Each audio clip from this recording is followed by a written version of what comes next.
안녕하세요. 자, 주택관리사 민법 두 번째 시간이죠. 지난번에는 우리가 이제 민법 공부를 어떻게 하는지, 그다음에 그 가장 기본적인 어떤 용어 이런 거 중심으로 한번 살펴보셨죠. 민법 공부하는 방법, 시험 공부죠. 시험 공부하는 방법 잊지 않으셨죠? 일단 여러분의 생각을 하시면 안 됩니다. 법다이론 좀 하셔야 되겠고요. 그다음에 그 용어나 개념의 본 뜻을 정확하게 이해하시고 숙지를 하셔야 됩니다. 어쨌든 지금 인문가족이니까 용어나 개념 중심으로 해서 쭉 한번 훑어보시는데, 좀 우리 민법은, 주택관리사 민법은 크게 세 파트로 이루어졌다고 그랬죠. 민법 총칙, 그 다음에 물권법, 그 다음에 채권법. 그 중에 시험은 민법 총칙 파트에서 24문제 60%가 나온다고 그랬어요. 그래서 이제 민법 총칙에 대한 걸 중점적으로 해서 쭉 일단 보시도록 하겠습니다. 그럼 민법 총칙에서는 무슨 얘기를 하고 있느냐? 자, 이쪽에서는 이제 가장 기본적인 민법 통칙을 얘기했는데, 우리 민법은 권리 의무를 배우신다고 그랬어요. 그 중에 권리 중심으로 배우신다고 그랬죠, 권리. 그러니까 총칙은 물권과 채권법의 공통적인 것을 얘기하게 되니까, 물권이라는 권리와 채권이라는 권리의 공통적인 권리. 자, 그래서 권리에 대한 것들을 쭉 얘기하게 되는데, 자, 두 번째 보시게 되면 이 권리 주체를 보셔야 되겠죠, 권리. 권리라는 것은 이제 누군가 가져야 되니까, 즉 권리자죠, 권리자. 권리 주체. 이 권리 주체는 우리 법에 누가 권리 주체가 되는 거냐면 사람입니다, 사람. 사람이 권리자가 되는 거지, 동물이나 물건이 권리자가 될 수는 없죠. 사람인데, 이 사람을 우리 민법에서는 이제 둘로 나눠요. 여러 분야에서 같은 사람. 그건 국가에서 사람이라고 해야 사람이 되는 건 아니죠. 그냥 태어나면서부터 사람. 이걸 우리가 자연인이라고 해요. 자연인. 당연히 자연인, 우리 같은 사람, 누구든지 권리자가 될 수 있죠. 권리 주체가 될 수 있죠. 즉 소유자가 될 수 있고, 전세권자가 될 수 있고 할 수 있단 말이에요. 자, 그 다음에 또 사람에는 또 뭐가 있냐면, 우리처럼 이렇게 자연적인 사람이 아니라 일정한 절차를 거치면 국가에서 사람으로 인정하는 경우가 있어요. 즉 법에 의해서 사람으로 인정된다. 법에 의해서 사람으로 인정되는 거 뭐라고요? 법인. 많이 들어보셨죠? 법인. 예. 법인도 역시 사람으로서 권리를 가질 수 있는 권리 주체가 될 수 있다. 그럼 결국 이 권리 주체 파트에서는 자연인과 법인에 대한 것을 공부하시게 된다. 자, 이제 구체적인 것들은 이제 나중에 기본 이론 가셔서 보시는 거고, 그러면 자연인과 관련된 것부터 보시게 되면, 그러면 자연인이 이제 권리 주체가 되기 위해서는 기본적인 능력을 갖춰야 되는데, 이렇게 권리자가 될 수 있는, 즉 권리 의무의 주체가 될 수 있는 능력을 권리 능력이라고 그래요. 권리 능력. 그러니까 현재 권리는 가지고 있지 않다 하더라도 언젠가는 권리를 가질 수 있는, 언제든지 권리를 취득할 수 있는 그런 주체를, 이제 능력을 권리 능력이라 한다. 자, 그럼 권리 능력은 우리 민법 제3조에 사람은, 자연인은 생존한 동안에 권리 의무의 주체가 된다라고 정해놨단 말이에요. 그러니까 결국은 사람은 딱 출생하면서부터 이제 권리자가 될 수 있어요. 권리자가. 그랬다가 쭉 해가지고 사망이 되면 그때부터 이제 권리자가 될 수 없죠. 그래서 생존한 동안 권리와 의무의 주체가 될 수 있다. 권리 능력은 그러면은 이 자연인은, 살아있는 사람은 다 권리 능력자가 될 수 있다. 잡으시죠. 자, 그 다음에 이제 의사 능력이라는 게 있는데, 자, 이제 의사 능력이라는 것은 말 그대로 자기가 행하는 어떤 행위가 어떤 의미나 결과를 가지는지 정상적인 판단 능력이에요. 판단 능력.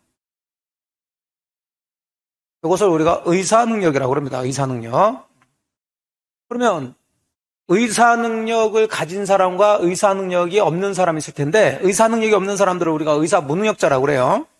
자, 의사 능력이 있는 사람은 계약 같은 걸 자유롭게 할 수 있지만 의사 능력이 없는 사람이 계약하고 하면은 좀 문제가 되겠죠. 그럼 의사 능력이 없는 사람들, 뭐 법조문은 없습니다, 이것은. 예. 근데 현실적으로는 이제 가장 대표적인 사람이 만취 한 사람. 여러분이나 저나 술을 잔뜩 먹었단 말이에요. 뭐 기분 좋아서 먹었던, 기분 나빠서 먹었던. 잔뜩 먹으면 말 그대로 개가 되죠, 개. 예. 판단 능력이 없어진단 말이에요. 아무 데서 자고 뭐하고. 그걸 의사 능력이 없다 얘기하죠. 그 다음에 아주 어린 애들, 유아, 이런 애들은 이제 의사 능력이 없는 의사 무능력자다 이렇게 얘기하고 있어요. 자, 이제 문제는 3번부터가 이제 문제예요. 그럼 사람은 권리 주체가 될 수 있는 권리 능력이 있어야 되고요. 그 다음에 정상적인 판단 능력을 가지고 있는 의사 능력이 있어야 되고, 그 다음에 이제 가져야 될 게 행위 능력이라는 걸 가져야 되는데, 행위 능력이라는 것은 말 그대로 우리가 이제 계약 같은 것들을 조금 이따 보시겠지만 이제 법률 행위라고 한단 말이에요. 계약 같은 것들을. 그러면 그 계약 같은 것들을 단독으로 유효하게 할 수 있는 능력을 우리가 행위 능력이라고 그래요. 즉 단독으로 유효한 법률 행위를 할 수 있는 능력. 이걸 행위 능력이라 한다. 그럼 여기서는 이제 행위 능력이 있는 사람은 별 문제가 없죠. 정상적인 사람이니까. 그러면 행위 능력이 좀 제한받는 사람이 있을 텐데 이걸 제한 능력자라고 그래요. 이 제한 능력자에 대한 것들을 우리 민법에서는 쭉 규정하고 있다. 자, 제한 능력자로는 즉 행위 능력이 조금 제한받고 있는 사람으로는 즉 이런 사람들은 함부로 계약을 하면 안 되는 사람들이에요. 자, 셋이 있죠. 기본적으로 미성년자가 있고요. 자, 미성년자는 잘 아시죠? 만 19세 미만의 자를 이제 미성년자라고 그래요. 그 다음에 피성년 후견이라는 사람과 피한정 후견인 이런 사람들을 우리가 제한 능력자라고 그래요. 미성년자는 잘 알겠지만 이제 피성년 후견인, 피한정 후견인 이런 용어 안 쓰죠. 우리가 현실적으로. 이런 애들은 이제 이런 사람들이 어떤 사람들인지 이제 그런 것들을 좀 보시면 돼요.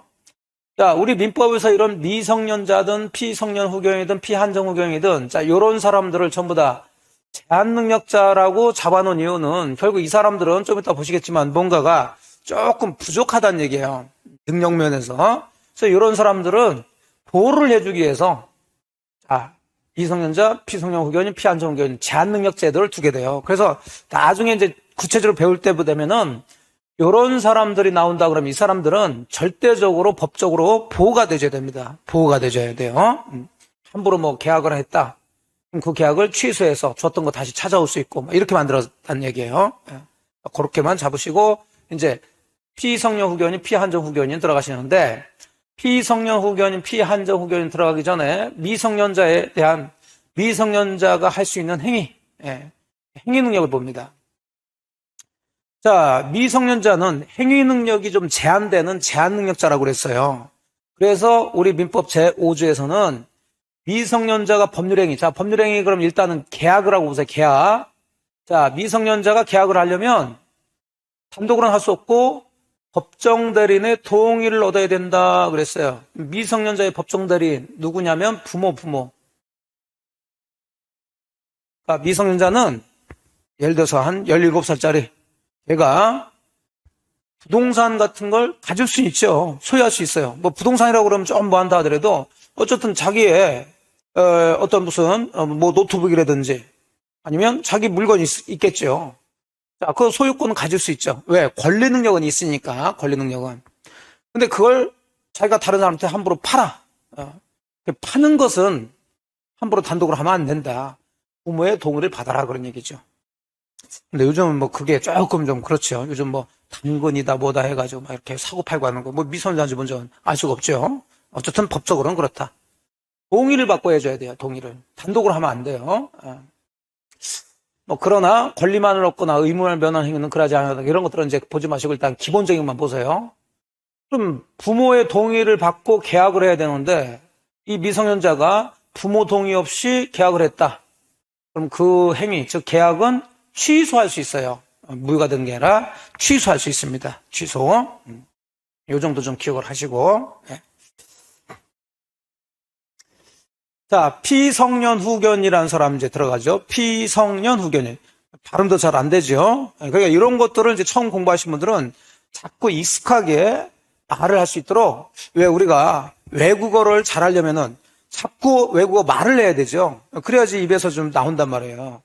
그러니까 이런 것들도 자꾸 중얼중얼 옆에서 보면 약간 좀 피 맞은 사람처럼 중얼중얼 약간 이렇게 된 사람처럼 중얼중얼 하시라고요. 자꾸. 뭐라고요? 피성년 후견이. 이런 사람들은 좀 정신적으로 문제가 있다 이렇게 생각하시면 돼요. 정신적으로 문제 있는 사람들이 이제 단계가 있는데 이 사람이 이제 제일 심해. 뭐 질병이 아주 심하다거나 장애가 있다거나 노령, 연세가 굉장히 많이 들으시게 되면 정신적으로 뭔가 문제가 있겠죠. 그래서 일상 사무를 처리할 능력이 계속 결여된 사람이에요. 뭐 치매를 앓으신다거나 뭐 이렇게 해가지고 일상적 어떤 사무 처리가 계속 지속적으로 결여된 사람. 자, 그렇다고 해서 무조건 피성년 후견이 되는 건 아니고 법원으로부터 심판을 받아야 돼요.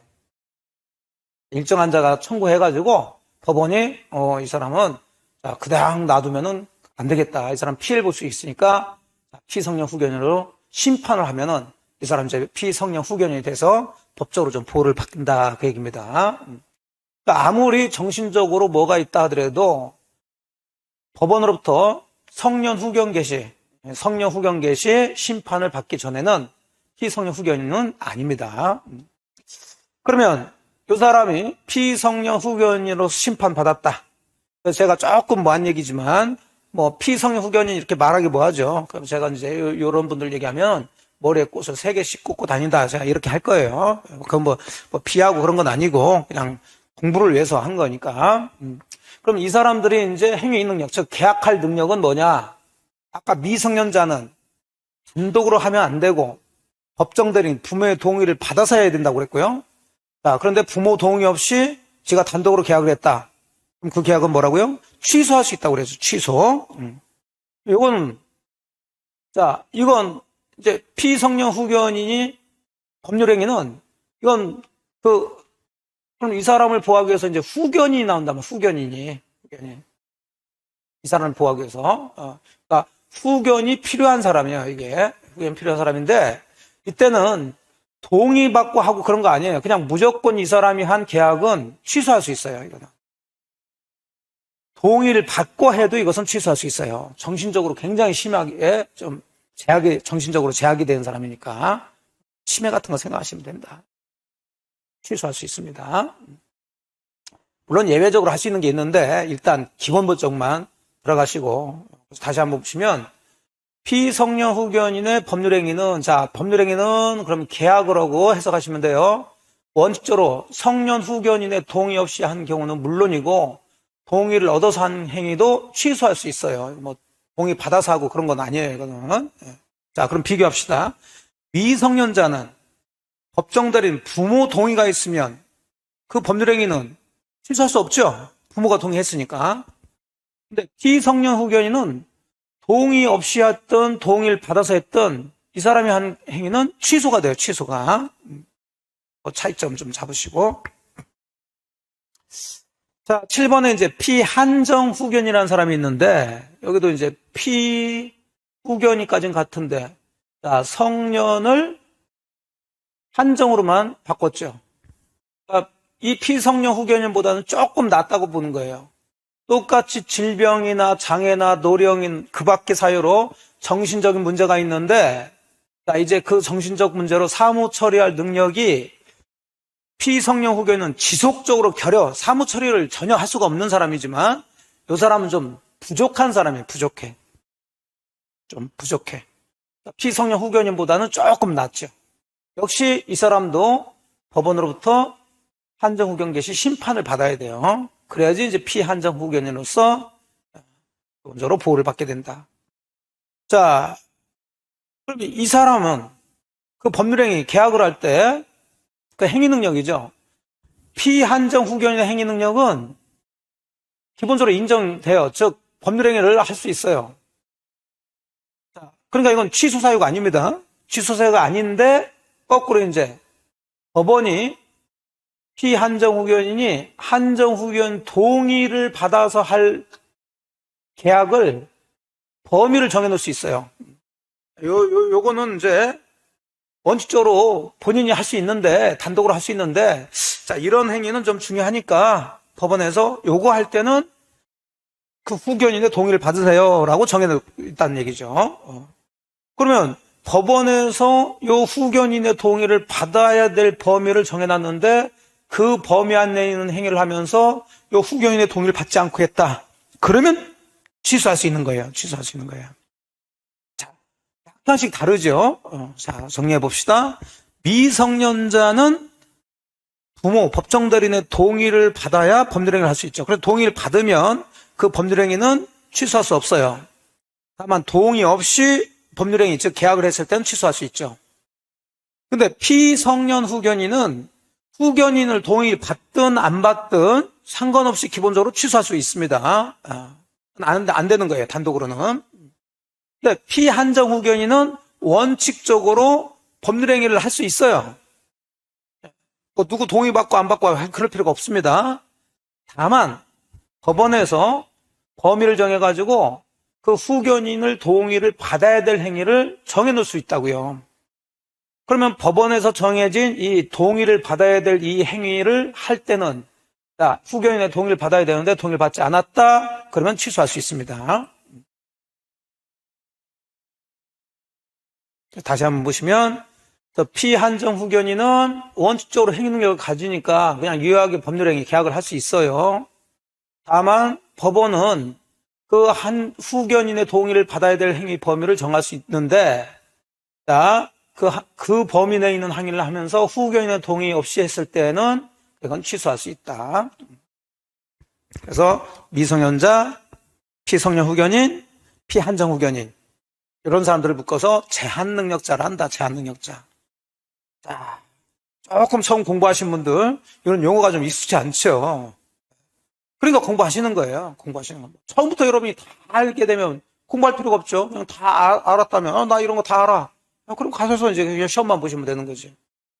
지금 이제 이렇게 우리가 잘 쓰지 않는 용어들을 법률 용어에서 쓰고 있다. 자, 피특정 후견이라는 사람은 이 사람은 크게 뭐 문제는 없어요. 똑같이 질병이나 장애, 노령 그 밖의 사유로 정신적 제약으로 정신적으로 조금 문제는 있겠지만은 일시적 후원이나 특정한 사무에 대해서만 후원이 필요한 사람이에요. 그래서 특정 후견 심판을 받으면 피특정 후견이라고 그러는데 우리가 세상도 자꾸 바뀌다 보니까 사실 이제 나이 들고 뭐 하다 보면은 잘 못하는 경우가 있죠. 무슨 예를 들어서 요즘 이제 모든 식당이나 어디 가면은 키오스크 해가지고 이렇게 주문도 그렇게 하잖아요. 은행 같은 데도 다 업무가 다 그렇고. 근데 사실 연세 드신 분들은 그런 거 잘 할 수 있어요, 없어요? 잘 못하죠. 예를 드는 거예요. 꼭 그걸 얘기하는 게 아니라 그럴 때 그런 어떤 특정한 그런 그런 사무만 좀 후원할 수 있는 그런 사람들을 이제 피특정 후견인을 한다. 특정 후견인.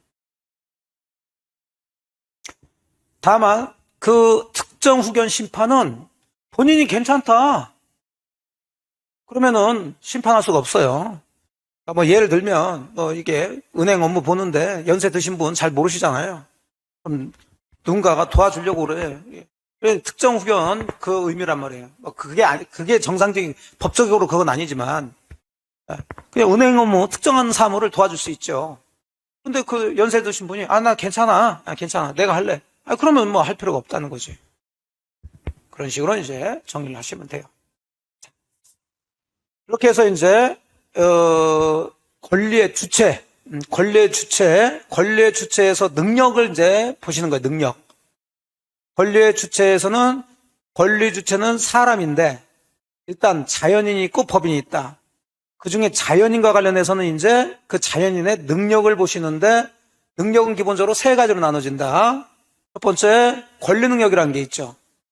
권리 능력은 그냥 생존한 사람이라면 즉 권리를 가질 수 있는 권리의 주체가 될 수 있는 능력이니까 생존한 동안 권리 능력자가 되는 거예요. 그 다음에 이제 의사 능력이라는 게 있죠. 의사 능력은 이제 자기의 행위가 어떤 의미를 가지고 있는지 판단할 수 있는 정상적인 판단 능력을 얘기한다. 그건 이제 딱 정해놓을 수는 없어요. 왜냐하면 상황에 따라 다르니까. 그러니까 여러분이나 저나 지금 현재는 의사 능력이 있죠. 정상적으로 판단하는데 아까도 말씀드린 것처럼 술을 엄청나게 먹었다. 그럼 저나 여러분이나 정상적인 판단 능력이 없어지는 의사 무능력자가 돼버리는 거죠. 저는 이제 구체적으로 왔다 갔다 할 수 있으니까 뭐 그 정도만 보시고, 세 번째가 제일 중요합니다. 행위 능력이 있어야 돼요. 행위 능력. 즉 행위 능력은 이제 계약을 할 수 있는 능력이라는 얘기죠. 단독으로 유효한 계약을 할 수 있는 능력, 행위 능력. 자, 그럼 행위 능력이 있는 사람이 계약, 법률 행위를 하게 되면 유효지만, 이 행위 능력이 좀 제한되는 사람들이 나온다는 얘기죠. 행위 능력이 제한되는 사람들을 우리가 제한 능력자라 하더라. 저 제한 능력자로 셋, 미성년자, 피성년 후견인, 피한정 후견인. 이해되셨죠? 그 다음에 뭐 제한 능력자는 아니지만 피특정 후견인. 거기까지 해서 자연인과 관련된 것들, 능력과 관련된 거 이제 보셨고, 계속 자연인과 관련된 얘기입니다. 이제 부재자란 이제 용어가 나오는데, 자, 존재하지 않는 사람이라는 얘기죠. 어디에? 속내 지금 주소, 거소, 자기가 살고 있는 곳에 좀 존재하지 않는 사람. 뭐라고 그래요? 부재자. 우리가 이제 선거할 때 뭐라고 그래요? 부재자 투표, 부재자 투표. 벌레 떨어져 있단 말이에요. 그래서 자기 동네에 와가지고 선거를 해야 되는데, 자, 그럴 수 없으면 이제 부재자 투표를 한다. 뭐 그런 의미죠. 다만 그거하고는 조금 달라요. 부재자는. 어쨌든 기본 의미는 그런 얘기인데, 부재자라는 사람은 주소나 거소를 떠나가지고 당분간 돌아올 가능성이 없는 자, 그런 돌아올 가능성이 없으면서 이 사람의 지금 남아있는 재산을 관리하기 위한 그런 제도를 우리가 부재자 제도라고 그래요. 부재자. 재산 관리. 민법은 개인의 재산에 대한 얘기입니다. 그러니까 예를 들어서 누군가 뭐 재산이 좀 있는데 그런 사람들이 있죠. 세계여행 좀 하고 다니는 세계여행. 가끔 보시면 이제 유튜브나 이런 데 보면 몇 개월간 막 계속 세계여행 다니신 분들 계시더라고요. 부러워. 요즘이야 이제 뭐 유튜브나 이런 걸로 해서 하니까 이 양반 여기 있구나 이렇게 하지만 어쨌든 예전에 이제 뭐 세계여행 다닌다 나가가지고서 몇 개월 동안 안 들어와. 그럼 남아있는 그 사람의 재산을 누군가 관리해야 될 거 아니에요. 그때 그런 사람들을 우리가 부재자다. 이렇게 하면 부재자다.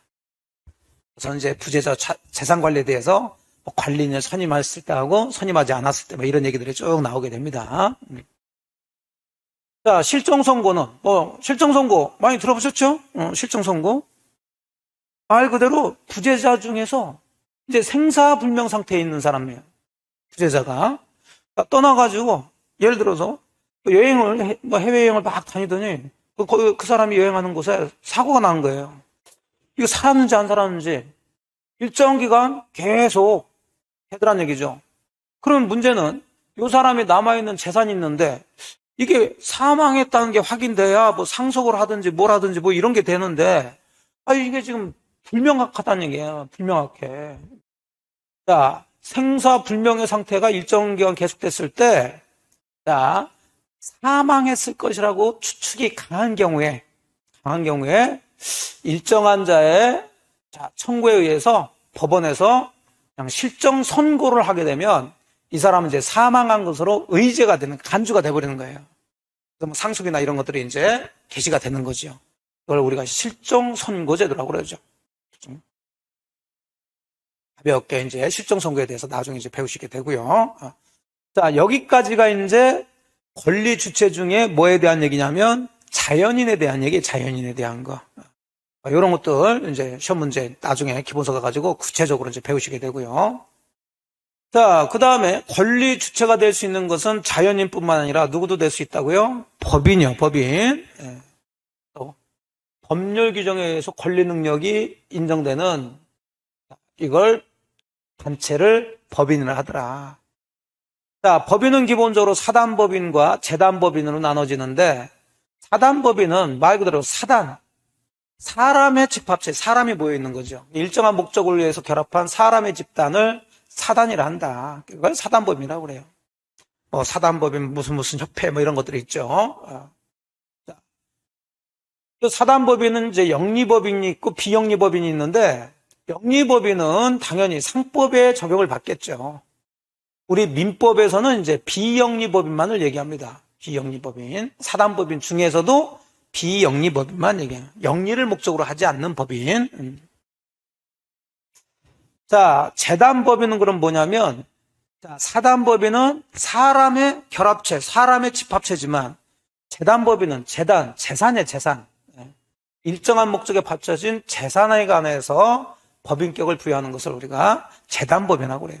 재단법인도 많이 들어보셨죠? 재단법인, 이렇게 하죠. 재단법인은 항상 비영리법인이에요, 비영리법인. 그래서 이제 우리 민법에서 이제 재단법인 공부를 하시게 되죠. 결국은 사단법인과 재단법인에 대해서 이제 공부를 하시는데 다 우리 민법은 사단법인도 비영리 사단법인, 재단법인은 어차피 그냥 항상 비영리법이니까 비영리법인에 대해서 공부하시게 되고 영리법인은 영리를 목적으로 하는 거니까 이익을 추구하는 것들이니까 뭐 회사 같은 것들 이런 것들이죠. 그건 이제 상법으로 가는 거예요, 상법. 그러니까 우리가 배울 건 아니죠. 자, 우리 민법에서는 이제 이 법인을 설립할 때 관청에 허가를 받게끔 돼 있어요. 주무관청에 허가를 받게끔 돼 있는 허가주의를 택하고 있습니다. 허가주의 가볍게 보시고 나중에 이제 이 법인이 설립할 때 어떻게 해야 되는지 뭐 정관 작성하고 정관에 기재할 것은 뭐가 있는지 설립 등기 같은 것들 또 등기를 해야 되니까 뭐 설립 등기할 때 그다음에 뭐 변경 등기할 때 그런 것들에 대해서 쭉 규정해 놓은 게 법인에 대한 거는 이제 배우시게 돼요. 자, 14번은 이제 권리 능력 없는 사단이라고 그러는데 자, 사단이니까 일단 사람의 집합체죠? 근데 여기에 사단 법인 그러면은 법에서 일정한 절차를 거쳐가지고 법에서 정한 일정한 절차를 거쳐가지고 국가로부터 법인격, 즉 권리 의무의 주체가 될 수 있는 걸로 권리 능력이 부여되는 그 단체인데 여기 지금 권리 능력이 없는 그랬으니까 이건 법인이 아니란 얘기죠. 그래서 이것을 법인 아닌 사단 이렇게 얘기하고 있어요. 법인 아닌 사단. 그럼 결국 이 법인과 법인 아닌 사단의 가장 기본적인 차이점은 뭐냐면 법인이 되려면 나중에 배우시겠지만은 관청의 허가를 받고 최종적으로 법인 설립 등기를 해야 돼요. 그래야 법인이 되는 거예요. 그럼 이것은 법인이 아니란 얘기니까 즉 권리 능력이 없다는 얘기니까 이건 설립 등기를 한 거다 설립 등기 안 한 거다 안 한 거죠. 등기를 하지 않았어. 그 차이가 있죠. 그래서 읽어보시면 민법상 사단법인, 재단법인으로 되기 위해서는 주무관청의 허가와 설립 등기가 필요한데 사단이나 재단의 실체를 가지고 있으면서 즉 사람이 모여있고 어떤 목적을 위해서 재산이 있는데 재산이 출연됐는데 허가를 받지 못하거나 어떤 설립 등기를 하지 않아서 법인으로 되지 않은 이런 것을 법인 아닌 사단 뭐 재단이라도 하는데 주로 이제 법인 아닌 사단이 이제 문제가 돼요. 그럼 예를 들면 좋겠죠. 가장 대표적인 예가 종중류, 종중. 자, 무슨 김씨 종중, 무슨 유씨 종중. 종중들 있잖아요. 그럼 종중은 그 종원들, 피로 맺어진 종원들 사람이 모여 있는 것이죠. 하지만 종중 등기하나요? 안 하죠. 이것들은 이제 권리 능력 없는 사단, 종중이라든지 교회, 아파트 입주자 대표회의 뭐 이런 것들은 이제 대표적인 권리 능력 없는 사단이다 해서 요 권리 능력 없는 사단에 재산이 있을 때 이거 어떻게 처리할 것인가 이제 이런 것들은 이제 보시는 게 권리 없는 사단과 관련된 부분들입니다. 자, 여기까지 권리 주체에 대한 얘기를 해본 거예요. 가볍게. 자, 다시 정리해 보시면 권리 주체는 둘로 나눠진다. 자연인과 법인. 어쨌든 사람이어야 돼요. 자연인에서는 뭘 보셔야 되냐면 능력을 보셔야 돼요. 능력. 권리 능력, 의사 능력, 행위 능력. 중에 이제 행위 능력에서 문제가 되죠. 행위 능력이 좀 제한되는 사람들을 우리가 제한 능력자라 해서 셋이 나오죠. 미성년자, 비성년 후견인, 피한정 후견인. 그렇죠? 그 사람들이 각각 법률행위, 즉 계약을 어디까지 할 수 있는지 그런 거 이제 보시면 되겠고 그 다음에 이제 법인으로 와가지고 법인은 사단법인과 재단법인은 나눠진다. 그 정도에서 이제 보시면 되겠죠. 자, 그 다음에는 이제 권리 주체를 봤으니까, 자, 이제 권리 객체를 봐야죠. 그러면 제가 첫 시간에 우리 민법은 개인과 개인 사이의 권리 의무에 대해서 규정한 것을 배우신다. 그래서 그 중에서도 이제 권리 중심으로 배우시고, 권리 중에서 권리도 여러 개의 권리가 있지만은 가장 중요한 물권이라는 것과 채권이라는 걸 배우신다고 그랬어요. 기억이 나시나요? 그래서 물권이 뭐고 채권이 뭔지를 설명하면서 물권과 채권의 가장 기본적인 차이점을 설명해 드렸는데 글쎄 네가 그런 얘기를 했는지 좀 잘 모르겠다. 이해합니다. 예, 보고 난 다음에 다 까먹어 버려요. 그럼 다시 한번 들어가 보면 자, 물건이라는 권리는 말 그대로 물이니까 물건에 대한 거죠. 물건. 동산이나 부동산. 이걸 이제 직접 지배해서 직접 지배 뭐 한다는 거예요? 사용이나 수익이나 처분을 함으로써 권리는 항상 이익을 누리는 거니까 이익을 누리는 힘을 물건이라 한다. 그럼 이건 모른다 하더라도 항상 물건은 물건에 대한 권리다. 물건을 사용 수익 처분할 수 있는 권리다. 딱 잡으시고. 그럼 채권은 채권 가진 채권자가 여기 물건에 대한 거니까 여기는 사람에 대한 거겠죠. 모든 사람은 아니고 특정한 사람. 당연히 특정한 사람은 이제 권리에 반대, 의무를 지고 있는 사람이고, 그럼 여기서 권리는 채권이니까 여기서 의무는 채무라고 그러겠죠. 채무자. 채무자라는 사람에게 여기는 지배를 할 수 없잖아요. 사람은. 그 사람을 사용수익 처분할 수는 없고 청구하는 거죠. 뭔가 요구하는 거예요. 돈 달라, 뭐 해달라, 소유권 이전해 해달라, 뭐 해달라. 청구하는 권리를 우리가 채권이라고 그랬죠. 그럼 여기서 지금 권리의 객체, 대상이 되는 것을 보겠다는 얘기인데, 그럼 채권은 사람에 대한 거니까 여기서 다시 사람을 볼 필요는 없죠. 아까 권리의 주체가 될 수 있는 사람들은 다 의무도 질 수 있다고 그랬으니까 권리 의무의 주체가 될 수 있는 게 권리 능력이죠. 그래서 여기서 이제 사람 보지 않고 그럼 물건의 객체가 되는 게 뭐라고 그랬으니까 물건이니까 물건에 대해서 보는 거예요. 권리의 객체로서는 물건. 여기서는 한두 문제 나오는 파트죠. 이해되셨죠? 자, 그럼 우리 민법에서의 물건이라는 것을 98조에서 어떻게 규정하고 있냐? 물건의 객체로서 유체물, 형체가 있는 물건. 여러분 뭐 식탁이라든지 여러분 뭐 댁에 계신 뭐 TV라든지 뭐 형체가 있는 건 당연히 물건이죠. 및 그것과 전기 기타 관리할 수 있는 자연력까지 이걸 물건으로 봅니다. 그러니까 여러분들이 쓰고 있는 이 전기도 법에서는 뭐라 한다고요? 물건이라고 봅니다. 물건. 관리할 수 있잖아요. 전기. 껐다 켰다 이렇게.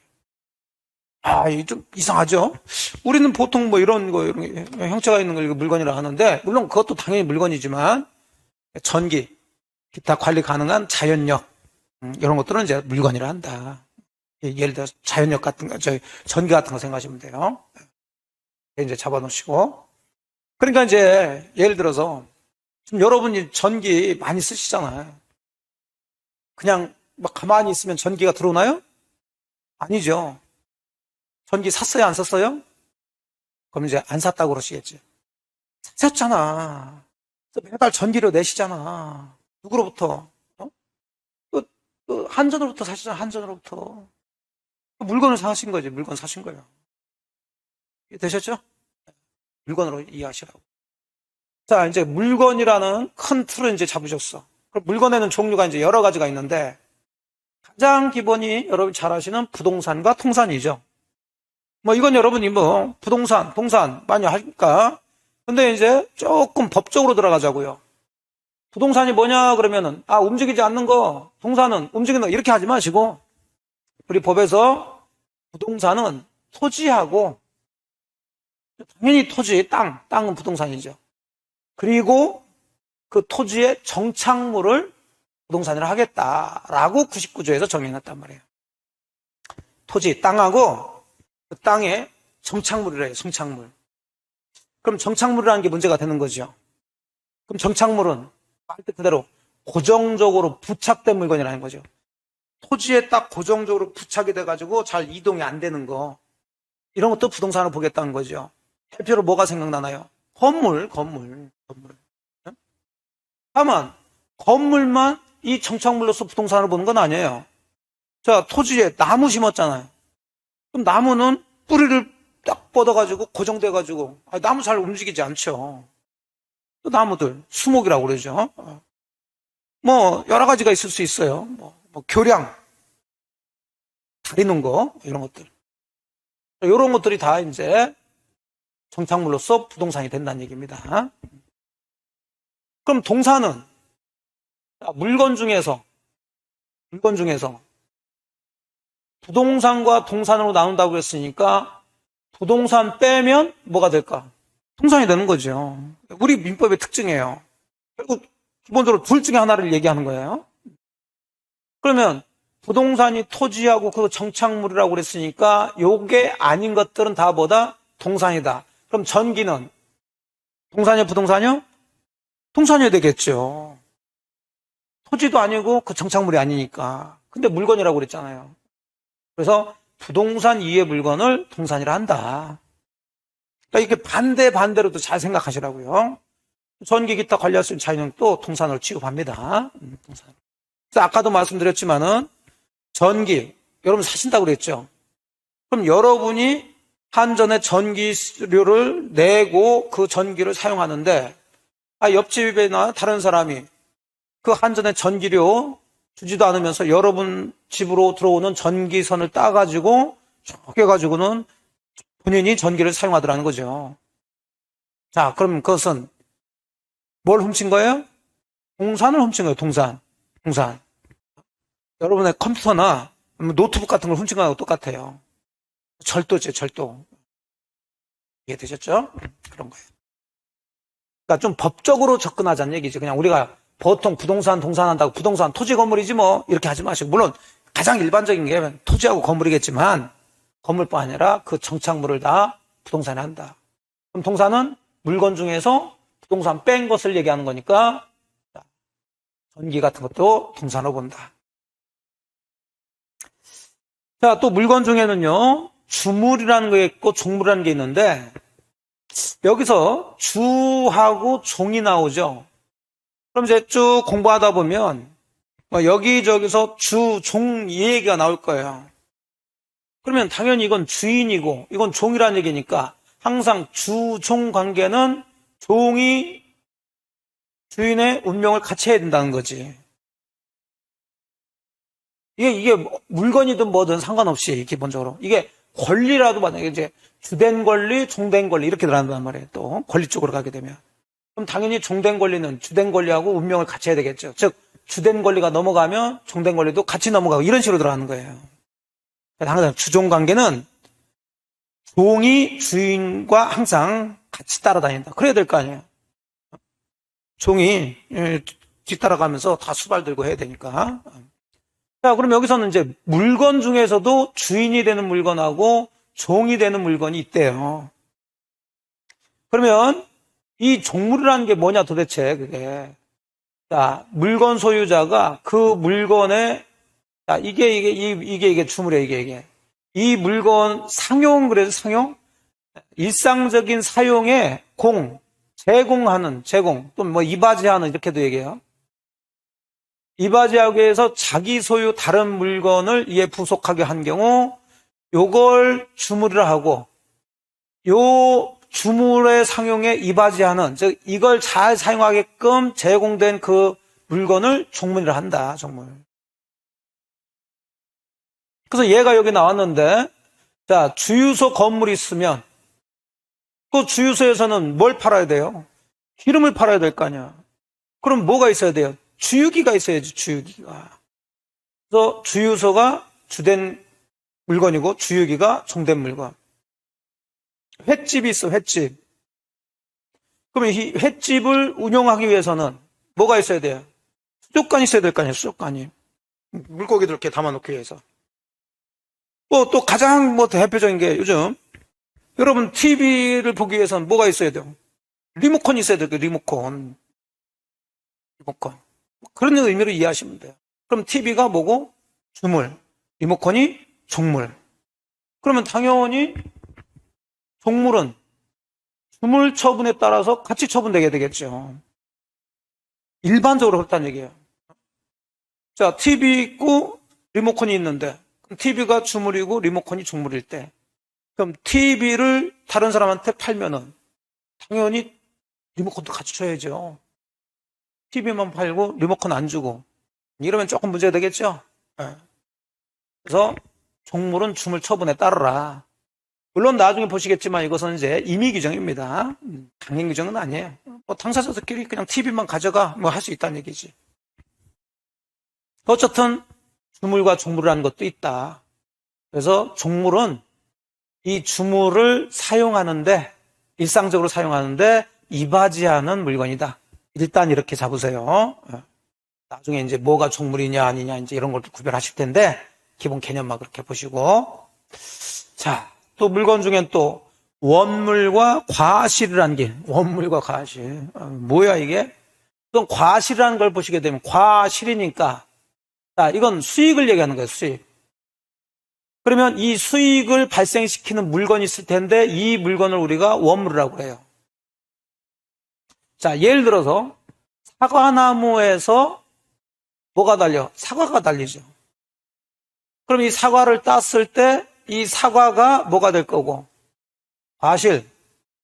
그럼 이 사과는 어디서부터 나왔어요? 사과나무로부터 나왔으니까 사과나무를 뭐라고? 원물. 그래서 어느 물건으로부터 생기는 수익을 과실을 하고 그 과실을 생기게 하는 물건, 사과나무를 원물을 한다. 그렇죠? 예, 그렇습니까? 그러니까 원물과 과실은 모두 물건이어야 되니까 뭐 주식 배당으로 받는 거라든지 여러분이 열심히 노동해가지고 받는 임금 같은 것들 이런 과실이 아니에요. 수익이라 하더라도 원물도 물건이어야 되고 과실도 물건이어야 되고 물건으로부터 나온 수익이어야 돼요. 물건으로부터 나온 수익. 그런 거 좀 보시고 그럼 이 과실을 이제 다시 둘로 나눠요. 천연과실이라는 것과 법정과실이라는 거. 과실은 좀 주의해서 보세요. 뒤쪽하고 계속 연결이 들어가니까. 일단 과실은 어느 물건으로부터 생기는 뭐다? 수익이다, 수익. 수익인데 이 과실을 천연과실과 무슨 과실로? 법정과실로 나눠지더라. 그럼 이것도 수익이고 이것도 수익인데 그럼 천연과실은 말 그대로 천연적인 거니까 이거죠. 사과나무에서 뭐가 달려? 사과지. 콩 심으면 돼, 콩 나고, 팥 심으면 돼, 팥 나지. 천연적인 거잖아요. 그래서 천연과실은 물건의 용법에 의해서 수취하는 산출물을 천연과실이라고 그러는데 과일나무에서 딴 과일이라든지 돼지를 키우면 돼지 새끼가 나오겠죠? 그 새끼들 잡고 돼지 새끼 이런 것들이 천연과실입니다. 천연과실은 큰 이제 많이 나오진 않는데 보통 이제 뒤쪽에서 우리가 과실 그럴 때는 이 법정과실을 많이 얘기하는데 이 법정과실은 이제 물건의 사용 대가로 받는 금전이나 물건이에요. 뭐로? 어떤 물건의 사용 대가로 받는 돈이나 기타 물건을 법정과실이라고 그런다. 가장 대표적으로 뭐가 있을까요? 자, 여러분들이 건물을 가지고 있다. 건물을 임대를 놓으면 당연히 그 건물로부터 그 사용하는 사람으로부터 월세를 받죠. 차임. 대표적인 뭐가 된다? 법정과실이 되는 거예요. 법정과실. 토지를 빌려줬으면 지료. 돈을 빌려주고 이자를 받죠. 이런 걸 전부 법정과실을 한다. 임대료라든지 지료라든지 이자 같은 거. 이런 걸 법정과실. 즉 어느 물건 사용대가로 받는 수익을 얘기합니다. 사용대가. 또 과실은 다 수익인데 천연과실은 그 물건의 용법에 따라서 자연적으로 나오는 과실. 과일나무에서 과일, 돼지에서 돼지 새끼 이런 것들을 이제 천연과실을 하는데 법정과실은 물건 사용대가로 받는 거예요. 이걸 좀 주의해서 보시라고. 주로 이제 임대료, 즉 차임 이런 걸 이제 법정과실을 한다. 이해되셨죠? 여기까지 이제 권리의 주체를 보시고 그다음에 권리 객체로서의 물건을 보신 거예요. 그럼 권리 주체는 뭐 사람 받고 권리 객체는 물건 본 거죠. 자, 그렇게 이제 보시고 좀 쉬었다가 아주 중요한 법률행위라는 거 이 파트를 좀 정리 좀 하도록 하죠.